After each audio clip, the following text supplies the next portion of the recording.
Hey guys, it is time for some more Community Starcraft 2. I'm your host Magnet, and we're going to be taking a look at using High Templar in PvT today. The little points that I have underneath is basically how to get to High Templar, what you're supposed to do once you get there, and the different types of transitions and control tricks that you can use with this set of units to try and put you in the best position possible. I'm really excited about this one. I absolutely love High Templar play in PvT, so let's just not waste any more time and jump right into the game. Our first game we're going to take a look at is Trap, who I've been saying for the longest time has the best PvT in the world. It's really a privilege to watch, so I'm super excited about this. And he's fighting Supernova, and Supernova is a really good Terran. He's perennial HoTS Terran all the time, so both these guys really high up there. This is kind of the pinnacle of play here. Now the first thing I mentioned is how am I going to get to High Templar without dying, and you need to be on the lookout for several things. Number one, you need to be on the lookout for very early cheeses, very early plays like this. This is a proxy barracks just for a faster Reaper, and he's trying to abuse the fact that most Protoss players will just go for a Nexus before they have any units in PvT, and he'll try to kill a couple probes and be annoying and set them behind that way. So you need to be aware of all the myriad of different things that Terran can break out against Protoss, because a lot of Terrans think that it's basically the Bible that you need to kill Protoss before they get to a certain point in the game. So they'll be super aggressive, and High Templar will really hold off a ton of that aggression, but you have to go through that awkward phase where you have to defend it with very minimal units. So that's what we're going to see here. So Reaper gets in here and it kills a couple of things. The Zealot's chasing it around, so good on him. He does just keep making the Zealot, and he does produce a Mothership Core and a Stalker before taking a Nexus. So normally, as we've talked about in the PvT openers video, you can take a much earlier Nexus, but if you're against something really aggressive like this, you will just want to kind of slow it down and wait. So Supernova, of course, the whole goal with this is just to expand behind it. Very few Terrans are going to continually all-in, because all-inning against an overcharge is pretty hard when your Marines die in just 2 or 3 hits from the Mothership, from the Photon Cannon. Or not the Photon Cannon, the Nexus Cannon. Jeez, I don't even know what this is called. But Trap is going to go for a Stargate, and he's going to proxy it. Normally he would probably build this in his main base, but the fact that he had so many Reapers there, he just wanted to hide this information. So Stargate is a good way to get into High Templar, and there's another little bit of Reaper harass, not a big deal, but Stargate's a good way to get into High Templar, because part of the point of getting there is trying to keep your opponent either back at his base for long enough, or having the safety in order to get that out. So he's going to start with an Oracle, and the Oracle is going to keep Supernova back in his base for longer than he'd want to be there. He's just now starting engineering bays, and if he realizes what's going on, he's going to start moving his Marines back into his mineral line to defend against that. So this isn't designed to kill a ton. If it does, then awesome. I mean, if you can get ahead in some way, then that's great. But the whole design of this is just to keep him in his main base for a lot longer than he would want to be there. Because one of the biggest struggles of High Templar builds is that you're on so few units back at home that it's really hard to deal with the random timings that they might bring out, maybe a stim timing, maybe they'll pull some SCVs or something, and those are all really hard to hold when they happen over and over and over if they can get you to use up your Photon Cannon. Or, geez, Nexus Cannon. I don't know what I'm talking about today, but the Oracle's in here just trying to make Supernova stay here for as long as possible. Unfortunately, he's out of energy, otherwise he could probably pick off one more worker here. But even still, he's in good shape, so not too much to worry about. And the important thing, like I mentioned, is that Supernova has to stay in his base for a while to deal with this. With the Oracle as well, if you want to open this way, and I know I've talked about this a little bit in other videos, but the whole idea is that you can pick off units that are building buildings. You don't need to necessarily kill workers in the mineral line. So if this SCV is out here, he's not really being protected by anything. Maybe they're building depots or something back here. You can pick them off that way. So these Oracles, again, are just meant to make them stay in their base for safety. They may get a kill here or there. Secondarily, you can use the Revelation on top of the army so that you can see where they're coming from with your Storm. So we've kind of covered all this a lot. We'll start to speed past this a little bit. Let's get a little more into how to get there. And the way that Trap is getting there is obviously with these Oracles, but he is starting a Forge up, and this is just to have some form of detection back at home, but also one of the biggest things you need to be aware of in this matchup is that if they're on a lot of Marines and you have Storm as your main damage output, the other amount of your resources are going to be spent in Zealots. So the Zealots need to have some way to survive against all the damage they're going to be taking, because the Zealots are designed to take all the damage and the Storm is designed to deal the damage. So these armor upgrades are something you really want to stay on top of, and often going up to +2 armor before even starting an attack upgrade is pretty common with Templar openers. So get a Forge up pretty quickly and start +1 armor, and then Twilight Council as soon as possible afterward. And usually you're going to want to start Charge before you start your Templar archives because it's a little safer. It kind of eases a lot of different transitions. So we're going to see what Trap's choice is here. And he starts Charge immediately, so that kind of tells us what's going on. Here's the Oracle coming back, being irritating, picks off 2 SCVs, no big deal. If you don't lose the Oracle, then obviously that was good. So he gets 2 more SCVs. It's continuing to hurt Supernova. So far, Supernova's lost 6, while Trap has lost 8. I think one thing we miss is there... Has that happened yet? There's supposed to be a mine drop. No, it's right here. Okay, never mind. So this can get a little crazy, and this just shows that the Oracles have a lot of versatility. They can be used, one, for killing SCVs, but secondarily, you can keep one back at home, or you can send the one that's out back home if you need to use it for detection. So Trap's going to drop a cannon here up front, and that cannon is just to try to buffer against any sort of random attacks that might come in, because after all, he is a little while away from having Charge. And Storm hasn't even been started yet, so his whole goal is just to not die until Storm is ready. And this is common timing from a lot of Terrans. They'll start to move out once their first pair of medevacs is done. You can see there's one medevac right here. He doesn't actually have a pair because he used mines instead. So Supernova's being a little bit irritating here. We're just going to watch Trap defend this. So there's a mine drop right here. You can just tank the shot with 1 probe, so you can go back to mine. Second mine drop in the main. He's going to do basically the same thing and just take the mine shot right there. He kills 2, so not a big deal. I mean, he loses 3 probes, but at the same time this slows Terran down quite a bit, so fairly equal trade. He needs to start Storm, though. He does have the resources now, and he starts it right away. And again, this is one of the random timings that can come up. You need to find a way to hold these when you don't have Storm ready, because they will happen. And that's one of the hardest things to run with this build, is that if Terrans realize this, one of the ways they can beat it, or at least a good percentage play they can play to try and beat it, is just have stage after stage after stage of aggression. And if you can't manage those stages, you're going to fall further and further behind, especially if you lose your Templar or you don't land Storms, then you're dead. So this all comes down to your ability to handle these pushes in very creative ways. It's not like Colossus where you can just tell the Colossus to kill this army. You need to actually control your way out of it and make the right decisions with your army and with your Storm placement to make this work. So a little drop over here. You'll notice Trap's entire army is back here, but he still has enough, and he's preempted. Oh, he's pulling probes against the mine, I think, but he does have the overcharge already started on this Nexus, so that at least if they run in here and start to kill stuff, he'll take a lot of losses, and it'll give his army a little bit of time to get back over there. So using your photon overcharges a little bit more wisely is part of this. And if you're ever being multi-pronged like this, you can put a couple of units back to deal with the 1 drop, and then overcharge your main Nexus, or your second, I guess this is the natural Nexus, to hold that off as well. So the only reason that a lot of these builds work is because of the overcharge. So we'll keep going here. Supernova's not being terribly aggressive. You can see that there's a lot of psychological hesitation of him seeing the little lines here from the overcharge. Trap needs to not lose workers here, though. He's getting a little bit lax on that. So pushing in here, Trap starts to send his workers back. A second overcharge, and you can chain these as long as you have energy to keep yourself protected. But with overcharge, Zealots, and Sentries, especially Zealots with +1 armor, these Marines won't do that much against them. You can see he's at +1 attacks, just staying equal on there. But with the Sentries, if you cast Guardian Shield, the Marines do very minimal damage.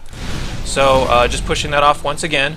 And now you can see the overcharge just started, so 60 seconds, and there's about 60 seconds left in Storm before it's done. So he's chaining these together so that by the time that wears off, he'll be ready for the drop, or rather for the next attack.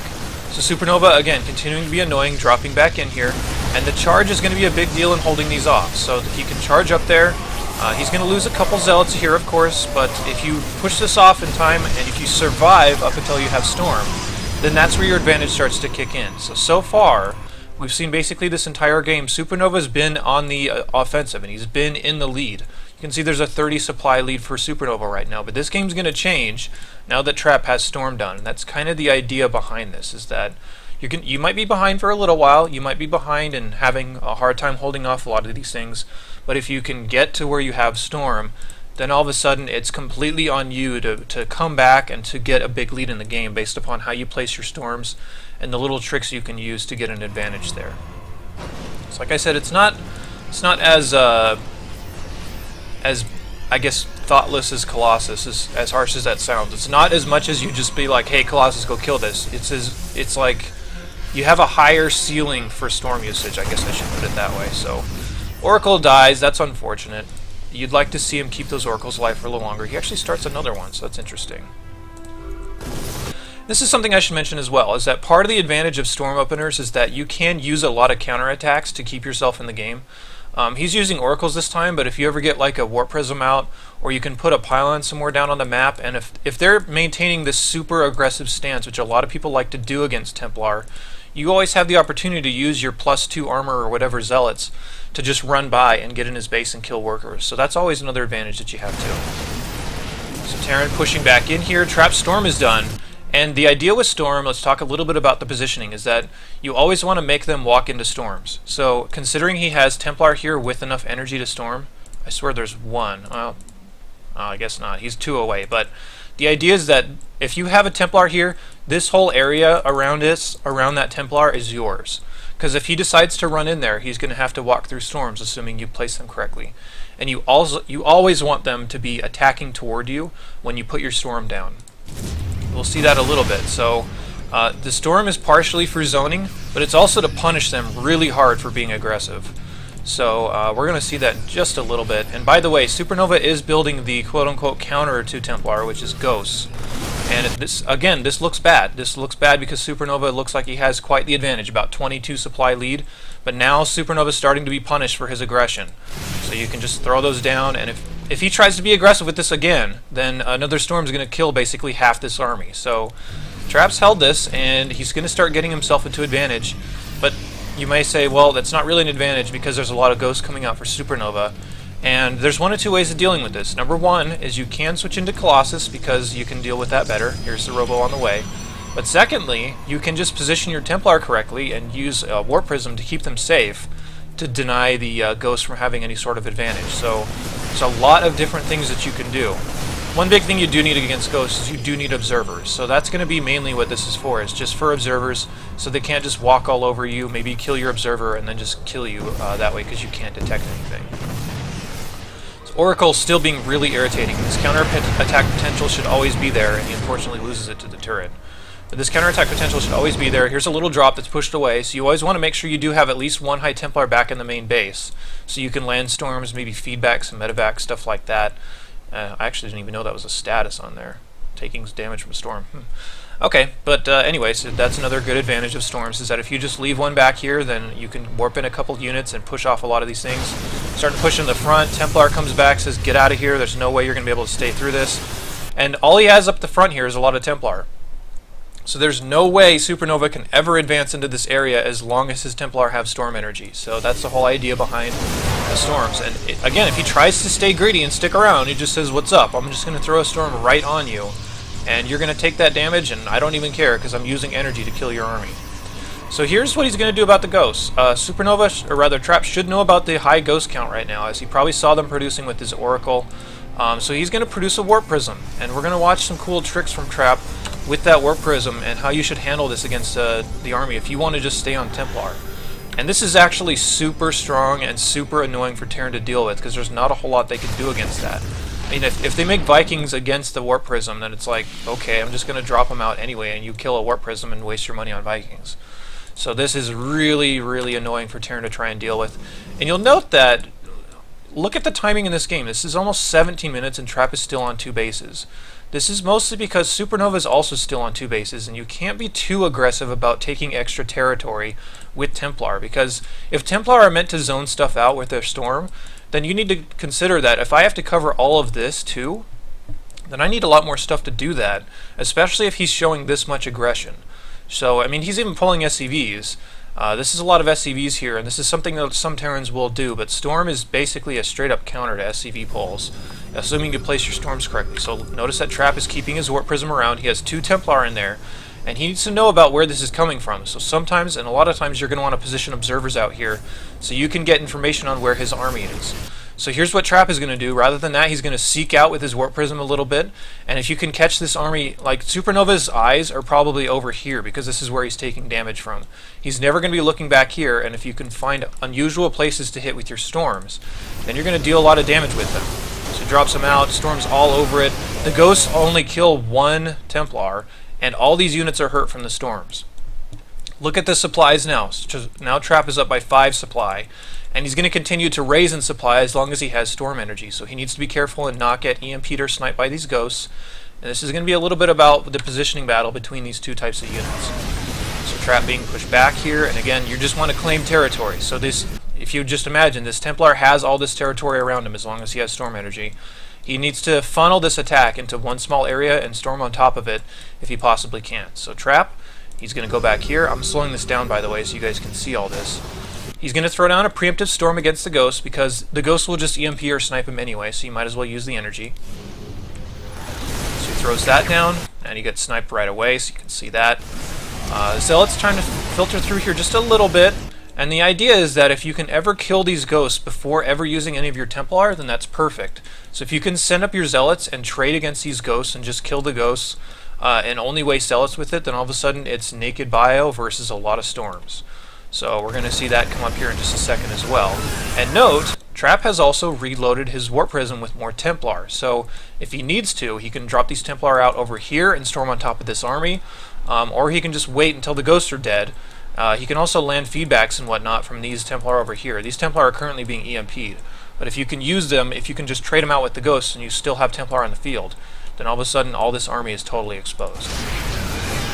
Continue to watch this in slow motion a little bit. He's opting not to drop this out until all the ghosts are dead. Now the ghosts are so low that he can drop these out quicker than the ghosts can possibly EMP. So he's going to drop this out.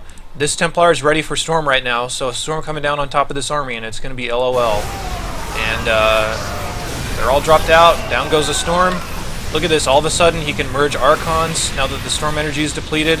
And again, this territory is his because he has storms. So there's no way that Supernova can continue to advance against this. And by the way, look at the supplies.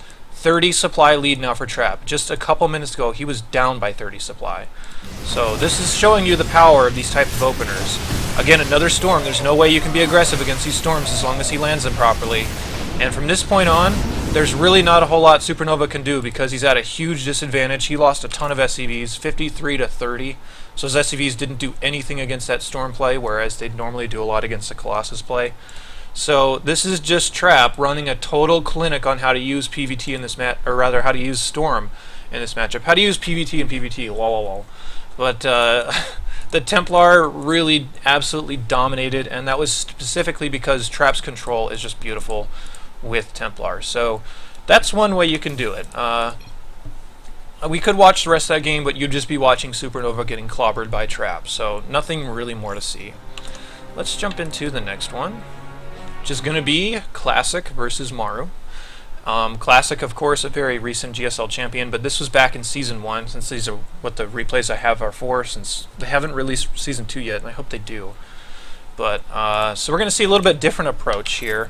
We're going to see Classic taking a little more risks. He's not going to open up Stargate like Trap to try and keep Maru in his base, and he's also not even going to open up Charge. He's just going to rush Storm really fast. Take a little bit of a chance, but faster Storm also means faster potential for other types of attacks. So this is another way you can do it, but honestly, it's a little more risky, and you need to accept that sometimes you're going to be on a razor's edge trying to defend a lot of these timings when you open this way. So this is a normal expansion build. I'm going to hide the timeline. Pretty normal expansion build here from Classic. I'm just all over the place today. This is just going to be usually try to get it down before any units, and you start your Mothership Core right afterward to defend against the Reaper. So pretty normal stuff here from Classic. I'm trying to save this SCV, or rather this probe. So good micro there by Maru. And then afterwards, Stalkers just to buffer against any random timings that might come out. And then Classic is going to go for a Twilight Council immediately. This Twilight Council, I feel like, I don't want to read too much into this, but I feel like this is an option play from Classic, to the point where he could go Blink if he wanted to, and that's one way you can get to it. But then, for some reason, I don't know what prompts him to make this read. I think it's just scouting with this mothership core, that if he doesn't see anything too crazy coming down, then he can just not do blink and just go for something else. So he's just going to drop a forge. And he's just going to get his upgrades really fast. And he's just going to rush storm quite a bit too. Because you'll notice this Twilight Council has been done for a little while, but he wants to start the upgrade first. And now that he has the extra gas to start the Templar archives, he can start that. So we'll see him drop that in just a second. There we go. There we go. So he's going to go for storm before basically anything. And right after that, you want to also think about, what am I going to do against like a mine drop or banshees or something weird like that? He does have the forge, but you will eventually always want to get a robo. And I know my voice just cracked. It's like impersonating Rotterdam right now, but so robo should be the next play. He's going to place it right here. So just watch this replay. There we go. In the meantime, he's getting pretty fortunate that Maro's being kind of passive. If the Terran is being super aggressive on you, then you'll have to deal with this army similar to this size right before storm is done. And of course you can use your overcharge to push that stuff away, but look how few units Classic has. You have to control basically perfectly against these types of armies, and by that I mean like pull your stalkers back when they're hurt, try and kite against the Marines. Hopefully they don't have Marauder slowing, otherwise that gets a lot worse as well, which he doesn't have actually.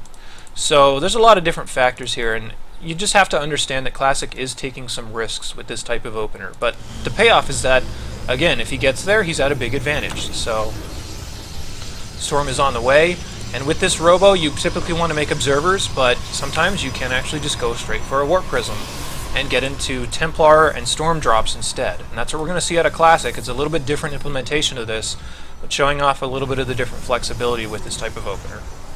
Classic also placing pylons down around the map for counterattack potential, which is always a thing against Terrans that are trying to fight storms, because usually a good idea against storms is just to try and wear them down, try to catch them when they have no energy, and if you're counterattacking and defending well with the storms, then there's nothing the Terran should really be able to do if they choose that route. So Probe's still hanging out here. He's going to check for the third base timing, considering you don't want to too aggressively take your third against a Terran, unless they've already taken theirs. There's a warp prism just with one Templar in it. And back at home, he just basically needs to survive against whatever Maro's going to attack him with. So Maro's moving out with some medevacs. I'm going to slow this down a little bit. And Classic has a counterattack coming up. So this is the whole idea. If Maro's out on the map like this, he can't defend very well against counterattacks. He could be a little more aggressive about this and also warp in Zealots with this warp prism, but for now he's just going to drop, kill some SCVs, and call that good. And meantime, back at home, he just needs to defend it against this, and he does have enough Templar, three or four Templar. A couple of them are storm ready to defend against this, so Mario can't just run in there as long as Classic lands his storms properly.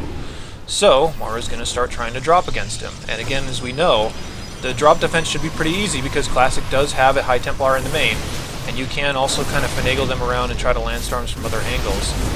Another thing that he's doing that's really cool is you can introduce cannons to try and help you defend, so eventually you could defend with only Templar and cannons if you put enough up. So that's something that people like to do as well.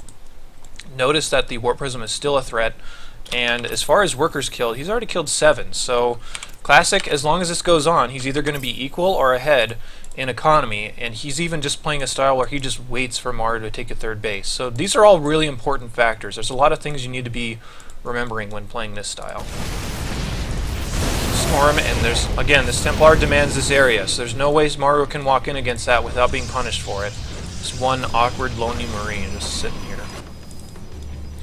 So we're going to see this continue to develop, and one thing I didn't mention, because it's not going to be quite as much of a thing, but it will be more in the future, is that Terrans might start mixing in mines against your storm play. And the mines are very similar to the Templar. The mines basically say, if I'm planted in an area, then this whole area is mine, and you're going to be punished for taking that position. So the mine and the Templar are the same ideas. You just really can't afford to lose position against them, or you need to switch faster into Colossus to deal with that.